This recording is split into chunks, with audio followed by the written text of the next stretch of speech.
Bismillahirrahmanirrahim. Assalamualaikum warahmatullahi wabarakatuh.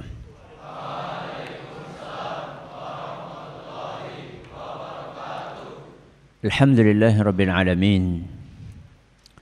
Wal aqibatu lil muttaqin wala udwana illa 'alal zalimin. Wa sallallahu ala nabiyyina wa sayyidina Muhammadin wa ala alihi wa sahbihi ajma'in, amma ba'd.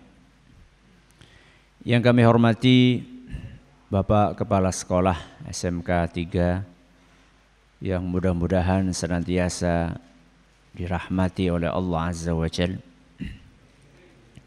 segenap Dewan Guru dan juga karyawan serta siswa dan siswi SMK 3 yang mudah-mudahan senantiasa mendapatkan taufik dari Allah Subhanahu wa Ta'ala. Juga para pendengar Radio Insani 88.8 FM di Purbalingga dan sekitarnya, serta para pemirsa Niaga TV dimanapun Anda berada. Kita panjatkan puja dan puji syukur kehadirat Allah Subhanahu wa Ta'ala.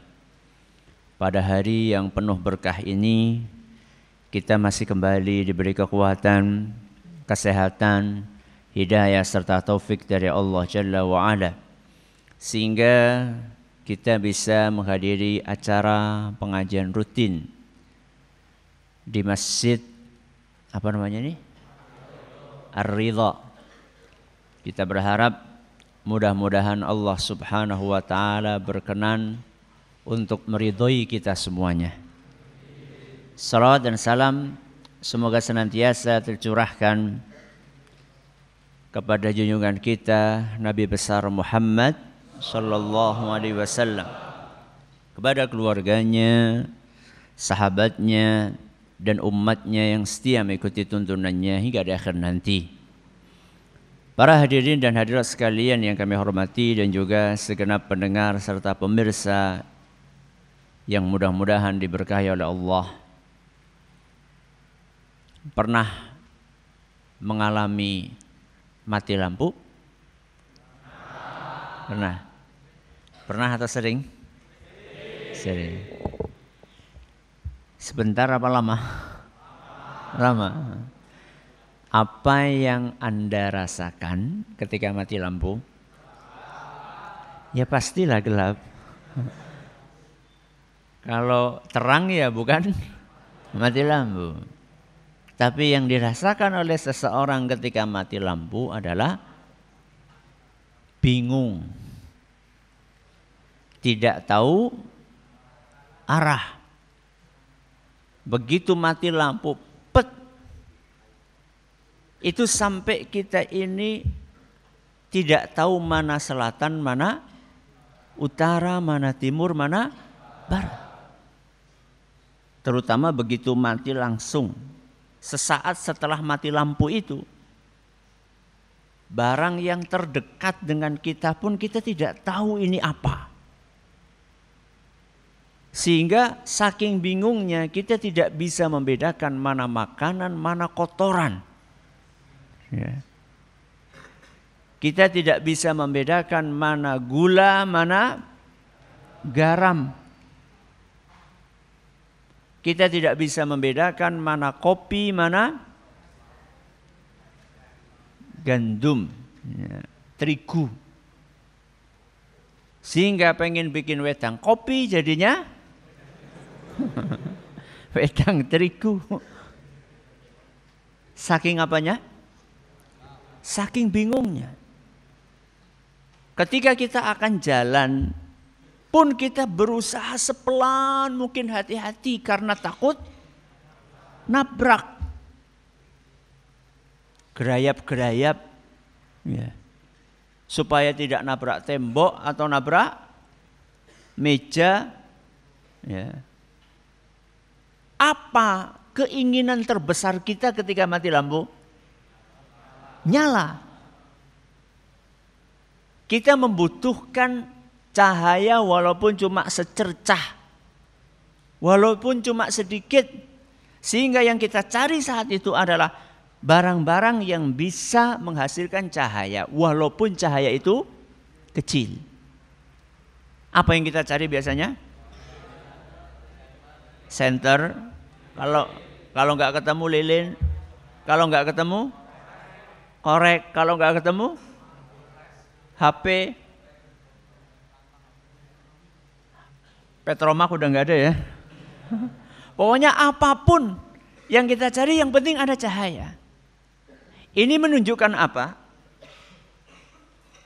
Menunjukkan bahwa cahaya adalah kebutuhan primer. Bukan pribadi.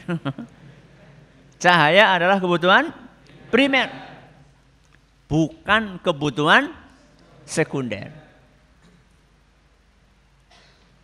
Namun ternyata ada cahaya yang lebih primer daripada cahaya lampu. Karena cahaya lampu lebih kita butuhkan hanya di malam hari. Dan itu pun kita butuhkan di dunia. Ada cahaya yang kita butuhkan bukan hanya di malam hari, tapi juga di siang hari kita butuhkan. Ada cahaya yang kita butuhkan bukan hanya di dunia, bahkan di akhirat kita butuhkan cahaya tersebut. Apakah cahaya itu? Cahaya tersebut adalah ilmu agama. Apa cahaya yang lebih primer daripada cahaya lampu? Ilmu agama. Apa itu ilmu agama? Ilmu yang diambil dari Al-Quran, firman Allah Subhanahu wa ta'ala. Ilmu yang diambil dari hadis, yaitu sabda Nabi kita Muhammad sallallahu alaihi wasallam yang diperjelas oleh para ulama kita. Makanya jangan kaget kalau kita temukan sebuah ayat di dalam Al-Quran, yaitu surat An-Nisa ayat 174. Surat An-Nisa itu surat nomor berapa? Berapa? Masya Allah. Surat nomor 4. Dalam surat An-Nisa ayat 174 Allah Subhanahu wa ta'ala berfirman, wa anzalna ilaikum nuran mubina. Wa anzalna ilaikum nuran mubina. Allah Subhanahu wa ta'ala berfirman, dan kami telah turunkan untuk kalian cahaya yang terang benderang. Dan kami, siapa kami di sini? Allah. Dan Allah telah menurunkan untuk manusia cahaya yang terang benderang. Apa yang dimaksud dengan cahaya di sini? Matahari? Matahari? Bukan. Bintang? Bukan. Bulan? Bukan.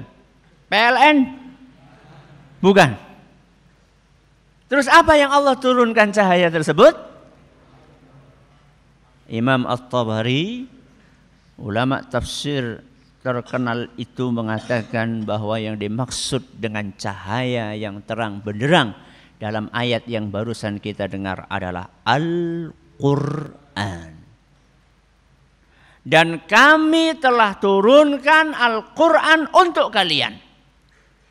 Berarti di sini Allah Subhanahu wa ta'ala menamai Al-Quran dengan cahaya.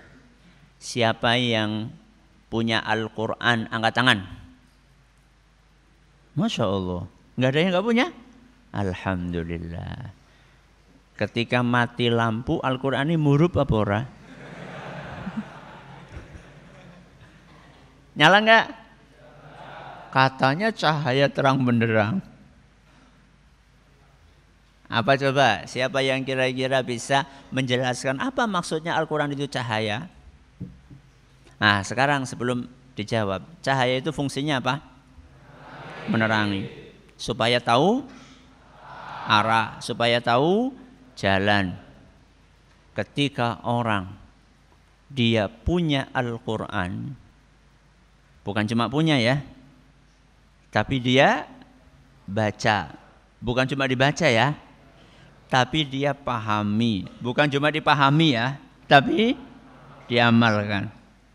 Dia punya Al-Quran, terus dibaca, terus dipahami, terus diamalkan, maka dia akan tahu jalan.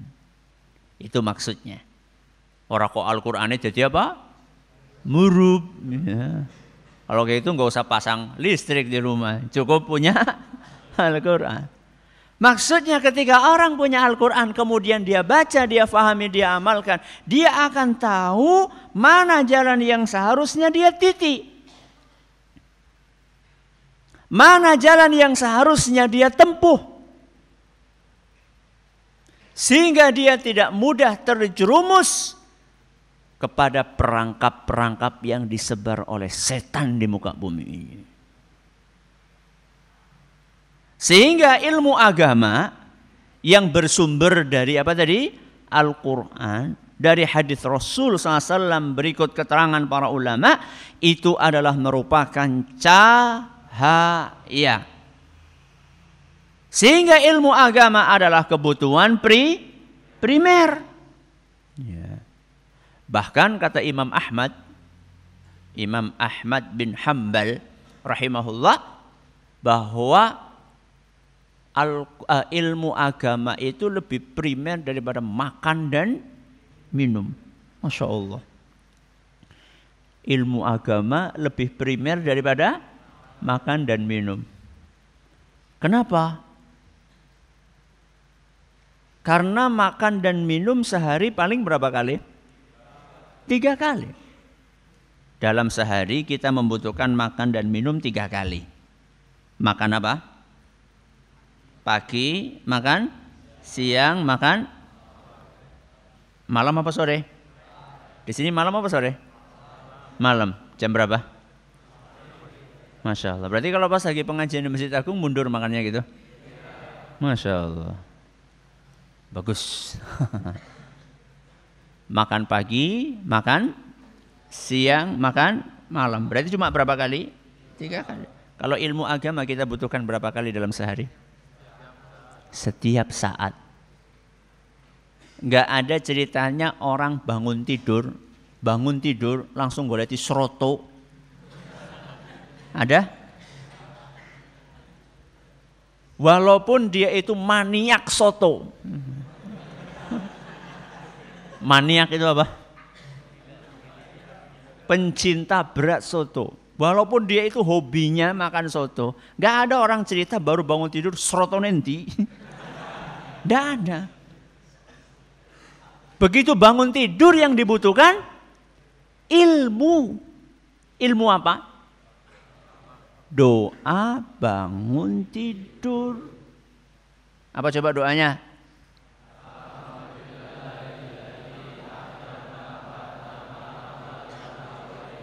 Masya Allah. Hafal semua? Tadi pagi dibaca enggak? Alhamdulillah. Yang baca, yang enggak ya? Enggak. Begitu bangun tidur, kita baca doa. Pertama kali yang dibutuhkan seseorang bangun tidur adalah ilmu agama. Biasanya orang bangun tidur terus ngapain? Tidur lagi. Biasanya kemana? Kamar mandi.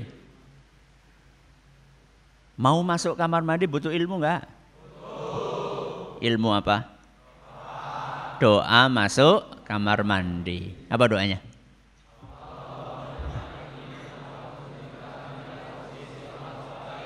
Bagus.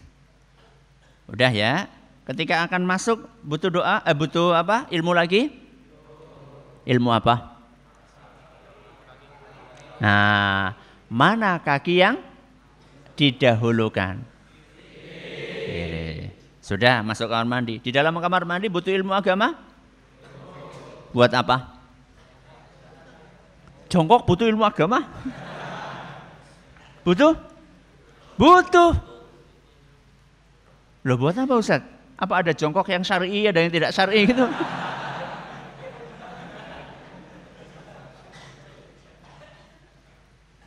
Butuh nggak?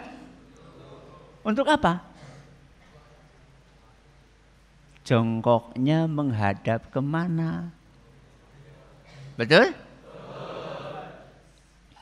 Ke barat atau ke timur? Masya Allah, bagus, nggak terjebak. Bukan ke barat atau ke timur, tapi ke selatan atau ke utara. Ini ilmu. Etika orang jongkok. Maksudnya jongkok di kamar mandi ya, di lapangan ya bebas. Maksudnya jongkok di sini adalah jongkok ketika buang air besar atau kecil. Etikanya tidak menghadap ke arah kiblat atau membelakangi. Berarti kan kalau tidak ke utara ya ke selatan. Ini ilmu. Sudah selesai hajat. Ketika akan maaf cebok, butuh ilmu? Ilmu apa? Tangan mana yang dipakai? Kiri. Biasanya setelah selesai buang hajat, kita keluar dari kamar mandi. Butuh ilmu?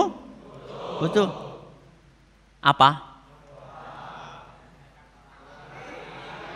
Kaki mana yang kita dahulukan untuk kita keluarkan? Kanan. Masih butuh lagi? Apa? Doa. Doa keluar kamar mandi? Ghufranaka. Habis itu wudu. Wudu butuh ilmu atau tidak? Butuh. Coba sekarang kita hitung sudah berapa ilmu yang kita butuhkan. Padahal wedang kopi belum ada. Seroto juga belum ada. Belum. Ini kita baru bangun tidur. 5 menit setelah bangun tidur. Sudah berapa ilmu agama yang kita butuhkan. Sementara makan dan minum belum kita sentuh sama sekali. Sehingga wajar seandainya Imam Ahmad mengatakan kebutuhan manusia kepada ilmu agama lebih besar dibandingkan kebutuhan dia kepada makan dan minum. Ilmu agama inilah dengan izin Allah yang akan menerangi kehidupan kita di dunia dan di akhirat. Orang kalau punya ilmu di dunia ini, dia akan tahu mana yang seharusnya dikerjakan dan mana yang seharusnya ditinggalkan. Mana seharusnya yang pantas untuk kita lakukan dan mana yang seharusnya kita hindari. Dengan ilmu agama kita tahu mana tauhid, mana kebalikannya tauhid apa? Syirik. Dengan ilmu agama kita bisa membedakan, oh ini tauhid, ini syirik. Dengan ilmu agama kita bisa membedakan mana sunnah, mana kebalikannya sunnah apa? Bid'ah. Dengan ilmu agama kita tahu mana taat, mana maksiat. Dengan ilmu agama kita jadi tahu apa hal-hal yang pantas untuk kita kerjakan dengan orang tua kita dan mana yang tidak pantas untuk kita kerjakan dengan orang tua kita. Makanya orang-orang yang belajar agama, dia akan tahu bahwa sekedar mengomentari perintah orang tua dengan itu tidak boleh dalam agama kita. Wala taqul lahuma uffin. Janganlah kalian mengatakan kepada orang tua kalian uff. Ya. Mungkin uff itu kalau di dalam bahasa kita apa tadi? Cek. Le. Siapa misalnya? Min misalnya.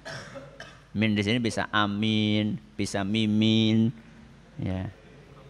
Min, tolong beliin garam di warung sebelah. Nggih. Gak usah ditambahi dengan udah nggih gitu berangkat. Dari mana kita tahu ini gak pantas? Dari Al-Quran. Ya. Kita jadi tahu dengan ilmu agama ini apa hal-hal yang tidak pantas dilakukan oleh seorang murid kepada gurunya. Dengan ilmu agama kita jadi tahu apa yang seharusnya dilakukan kepada sesama dengan teman. Dengan ilmu agama kita jadi tahu apa yang seharusnya kita hindari ketika kita makan. Wala tubadzir tabdzira. Janganlah kalian berbuat mubadzir. Contohnya apa Ustaz? Buang nasi. Buang nasi. Ada yang buang nasi di sini? Ada? Oh banyak. Masya Allah. Orang-orang di suku Asmat mereka sedang kelaparan. Masa kita buang nasi? Ya. Sesuaikan ukuran dengan perut masing-masing. Kalau memang kita merasa ukuran perut kita ini kecil, nggak usah ngambil banyak-banyak. Ya.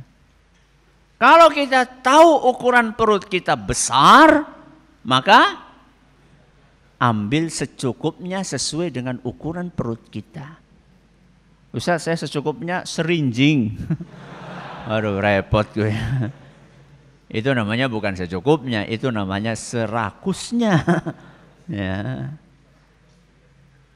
Maka inilah pentingnya kita punya ilmu agama. Di dunia kita butuh ilmu agama.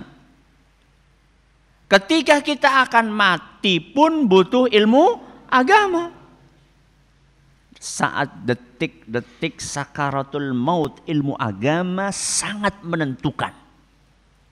Apakah yang dia ucapkan saat itu adalah kalimat thayyibah la ilaha illallah, atau justru yang keluar dari mulutnya saat itu adalah jaran goyang atau iwak peyek atau oplosan. Ya. Tergantung bagaimana dia mendalami ilmu agama dan bagaimana dia mengamalkannya. Dan ketika dia nanti meninggal dunia masuk ke alam namanya alam barzakh. Alam barzakh itulah alam antara dunia dengan akhirat. Maksudnya adalah alam kubur. Ketika dia masuk ke dalam alam kubur, maka dia pun juga membutuhkan ilmu agama yang akan menerangi kuburannya bagi mereka yang rajin belajar ilmu agama dan mengamalkannya, atau akan menjadi kegelapan di dalam kuburnya karena dia tidak pernah belajar ilmu agama atau punya ilmu agama tapi dia tidak amalkan ilmu tersebut. Ustaz, itu kan di alam barzakh, alam dunia, alam barzakh, terakhir alam apa tadi? Akhirat. Di akhirat apa kita butuh ilmu agama? Justru saat itu sangat menentukan. Di akhirat nanti Allah Subhanahu wa ta'ala setelah hari kiamat akan membuat alam semesta ini gelap segelap-gelapnya. Karena Allah Subhanahu wa ta'ala sudah hancurkan sumber cahaya terbesar di muka bumi. Apa itu? Matahari. Matahari sudah Allah hancurkan. Apalagi bintang-bintang, apalagi bulan, apalagi PLN. Semuanya sudah hilang. Maka saat itu muka bumi, alam semesta ini gelap segelap-gelapnya. Maka saat itu kita butuh cahaya. Siapa yang punya cahaya? Orang-orang yang beriman. Allah ceritakan bagaimana orang-orang yang beriman itu memiliki cahaya dalam surat Al-Hadid. Surat apa? Al-Hadid. Bismillah.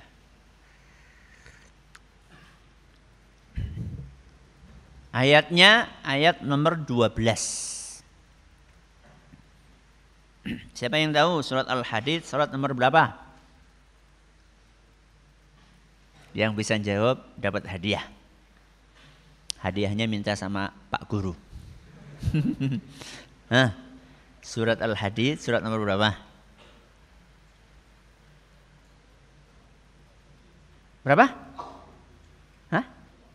Masya Allah, siapa namanya? Nur Fi Ihsanuddin. Ini Pak Guru harus dapat hadiah ini. Ya. Nomor 57, bagus. Apal ya? Atau kira-kira? Masya Allah, setelah al-waqiah. Barakallahu fiik. Harus dapat hadiah. Surat nomor 57. Ayatnya berapa tadi?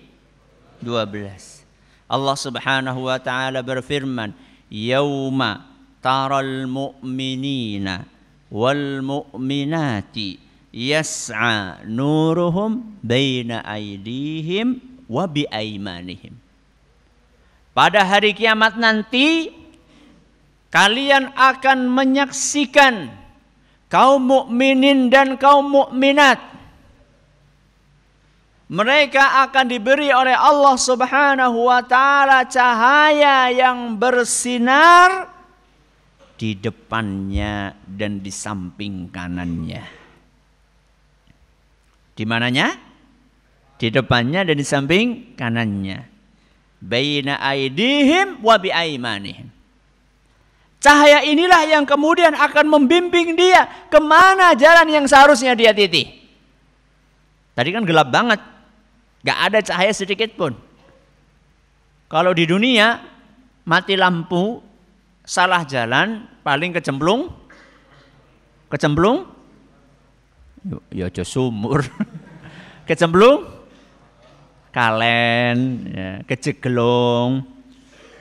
Kalau salah jalan di akhirat kecemplung neraka, bahaya. Ya. Maka kita butuh cahaya saat itu. Allah akan memberikan cahaya kepada orang yang beriman, laki-laki maupun perempuan. Cahaya inilah yang dengan izin Allah akan membimbing jalan mana yang seharusnya mereka titi sampai kemana? Surga Allah. Makanya setelah Allah berfirman seperti ini, yauma taral mu'minina wal mu'minati yas'a nuruhum baina aydihim wa bi aymanihim. Pada hari nanti, pada hari kiamat nanti kalian akan melihat kaum mukminin maupun kaum mukminat, mereka diberi cahaya oleh Allah di depan dan di samping kanannya. Busyrakumul yauma jannat. Kalian mendapatkan kabar gembira akan sampai ke surga. Ya. Maka beruntunglah orang-orang yang ketika di dunianya dia rajin belajar ilmu agama walaupun harus hujan-hujanan. Ya. Gimana? Kalau hujan tetap berangkat? Berangkat. Ya. Kecuali kalau hujannya amat sangat deras sekali. Ya. Kalau cuma hujan rintik-rintik, rasa wedi karo udan. Warang burung ya udane udan banyu. Paling-paling ya udan banyu terus teles. Ya. Teles bisa garing maning apa ora? Bisa. Apa terus teles terus 24 jam? Kan tinggal dijemur selesai masalah. Yang penting tubuh lagi apa? Fit. Nah, tubuh lagi sehat. Enggak masalah, berangkat. Ngaji, pulang, enggak masalah. Supaya kita dapat cahaya nanti di hari kiamat. Jadi yang dapat cahaya orang-orang yang beriman. Nah, orang yang beriman itu keimanannya bertingkat-tingkat atau sama rata? Bertingkat-tingkat. Makanya nanti cahaya orang yang beriman itu juga bertingkat-tingkat. Tidak satu cahayanya. Tidak satu level cahayanya. Itu disebutkan oleh seorang sahabat Rasul SAW namanya Ibnu Mas'ud. Abdullah Ibnu Mas'ud radhiyallahu anhu. Beliau mengatakan bahwa nanti pada hari kiamat ada orang-orang yang beriman yang memiliki cahaya sebesar gunung. Allahu Akbar. Tumon ana lampu gedene segunung. Itu berapa watt itu kira-kira? Lampu kok besarnya segunung. Bayangkan Gunung Slamet jadi lampu.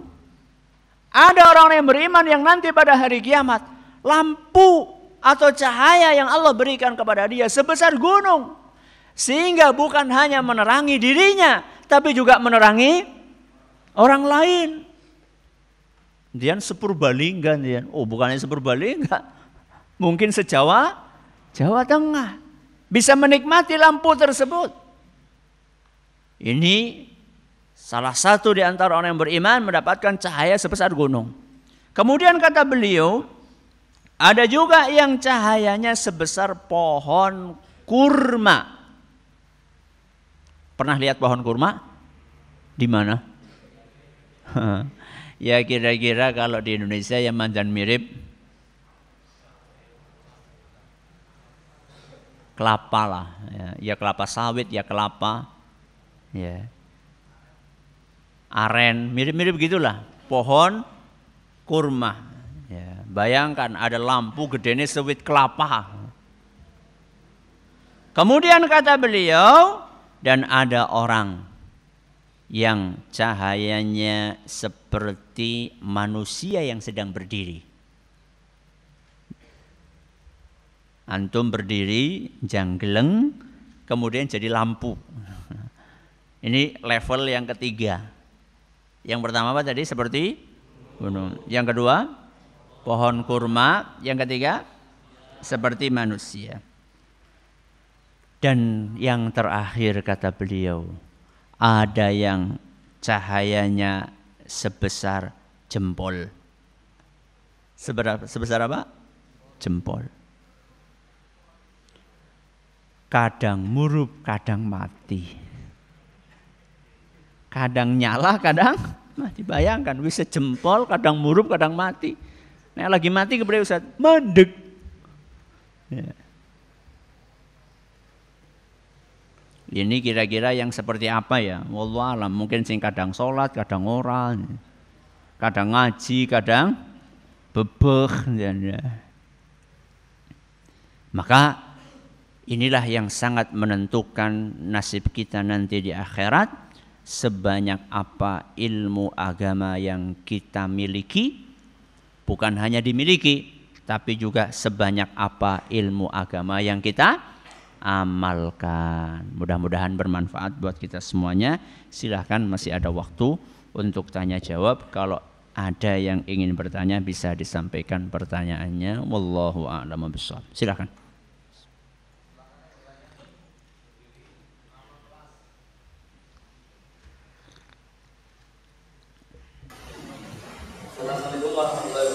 Waalaikumsalam warahmatullahi wabarakatuh.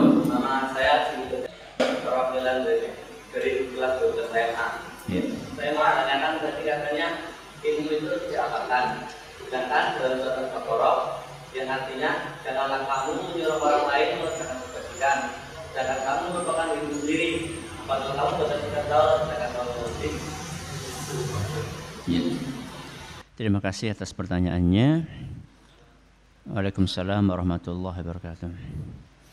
Allah Subhanahu wa taala berfirman, "Atamuruna an-nasa bil birri wa tansawna anfusakum wa antum tatlunal kitab afala ta'qilun." Atamuruna an-nasa bil birri, apakah kalian ngajak-ngajak orang melakukan kebaikan? Wa tansawna anfusakum, kemudian kalian lupakan diri kalian sendiri. Wa antum tatlunal kitab, padahal kalian membaca Alkitab. Afala ta'qilun, kenapa kalian tidak berpikir? Kenapa kalian tidak gunakan akal kalian? Ini ayat sedang mencela orang yang rajin ngajak-ngajak kebaikan tapi lupa dirinya sendiri. Orang Jawa mengistilahkan jarkoni, ngajar ragelem ngelakoni. Dan ini memang buruk sekali. Terus apa yang mesti kita lakukan? Apakah kita berhenti ngajak-ngajak kebaikan? Bukan. Kita lanjutkan ngajak-ngajak kebaikan, tapi jangan lupakan diri sendiri. Contoh misalnya, ngajak orang jamaah di masjid. Enggak cuma bangun, ayo bangun, pada mangkat turu. Ini namanya ngajak orang lain melupakan diri sendiri. Makanya perhatikan, Allah Subhanahu wa taala berfirman dalam ayat yang kita hafal rata-rata, ya ayyuhalladzina amanu qu anfusakum wa ahlikum nara. Apa artinya? Wahai orang-orang yang beriman, jagalah diri kalian dan keluarga kalian dari api neraka. Yang pertama apa dulu? Diri kalian, baru kemudian keluarga kalian. Dan biasanya orang-orang yang ngajak-ngajak kebaikan lalu dia mengamalkan apa yang dia ajarkan kepada orang lain, biasanya orang-orang yang seperti ini lebih mudah diterima dakwahnya dibandingkan orang-orang yang jarkoni. Misalnya nih ada seorang pengurus, ya di sini ada pengurus ya, OSIS gitu ada? Ada. Bagiannya macam-macam, ada bagian keamanan? Enggak ada ya? Yang biasanya nyuruh-nyuruh itu bagian apa? Kedisiplinan ada? Nah.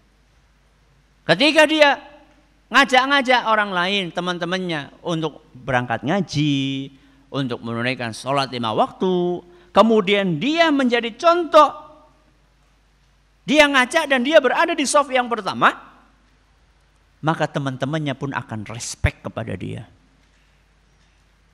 Sehingga saat temannya ini, pengurus ini ngajak, yang diajak itu enak untuk mengikuti. Karena dia merasa bahwa yang ngajak ini konsekuen dengan apa yang dia ajarkan, apa yang dia ajakkan kepada orang lain. Berbeda dengan yang tadi saya contohkan. Gugah-gugah wong pada memejit, begitu pada mangkat masjid malah turu. Ya. Orang kan jadinya jengkel. Besok-besoknya jarkoni. Maka ini peringatan keras dari Allah Subhanahu wa taala. Nanti di hari kiamat ada manusia-manusia yang di nerakanya itu disiksa oleh Allah dengan siksaan yang mengerikan. Salah satunya adalah orang-orang yang lisannya, lidahnya itu dipotong oleh Allah Subhanahu wa taala bimaqaridha min nar. Dipotong dengan gunting. Ditarik lidahnya kemudian dipotong. Dan gunting itu terbuat dari api. Rasulullah SAW ketika melihat pemandangan seperti itu, kejadian seperti itu, bertanya kepada malaikat yang mengantar Nabi kita Muhammad SAW untuk keliling melihat isi surga dan neraka. Maka dijawab, haula'i khutaba'u qaumik. Wahai Muhammad, orang-orang yang seperti itu siksaannya adalah para khatib. Masya Allah. Para apa? Khotib. Kapok Ustaz. Aku udah beri khotib maning. Para penceramah, para ustadz, astagfirullah. Ustadz itu pekerjaannya mulia atau tidak? Mulia. Kenapa kok kemudian mendapatkan siksaan seperti itu? Dilanjutkan oleh malaikat yang ditanya oleh Nabi kita Muhammad Sallallahu Alaihi Wasallam, akan tetapi mereka berceramah, ngajak-ngajak kebaikan, tapi dia tidak mengamalkan apa yang dia ajarkan. Mengingatkan orang lain, tinggalkan ini, jangan lakukan ini, tapi dia sendiri yang melanggar. Jadi bukan sembarang khotib, nanti setelah ini nggak ada yang mau khotbah nanti. Maksudnya adalah yang tidak konsekuen tadi. Ya, maka memang berat hukumannya. Maka mari kita mengoreksi diri kita. Setiap kita ngomong, coba dilihat saya amalkan atau tidak.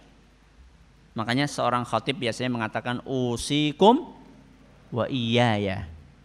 Aku nasihatkan kepada kalian dan diriku sendiri. Jadi ketika kita lagi ngomongi orang lain itu sambil ngaca, saya sudah kerjakan atau belum.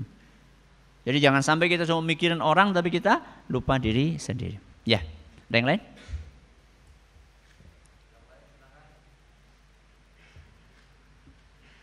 Cukup?